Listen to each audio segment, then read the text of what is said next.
Қарашы, жаңбырдан соң аспанда әдемі кемпірқосақ пайда болды. Кемпірқосақта неше түс бар екенін білесің бе? 7 түс. Дұрыс, кемпірқосақта 7 түс болады. Олар қызыл, қызғылт сары, сары, жасыл, көгілдір, көк, күлгін. Енді біз 7 цифрын оқып үйренеміз. 7 цифры сандық сәуледе 6-дан кейін тұрады. 7 саны шығу үшін 6-ға 1-ді қосамыз. 7 санының құрамын қарастырып көрейік. Ол 1 және 6, 2 және 5, 3 және 4.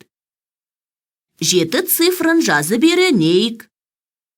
Тордың жоғарғы жағының ортасынан сәл төменірек жерден нүктені белгілеп, толқынды сызықты тордың оң жақ жоғары бұрышына дейін жүргіземіз. Бұрышынан төмен қарай тордың төменгі жағының ортасына көлбеу түзу жүргіземіз. Ортасына түзу сызамыз.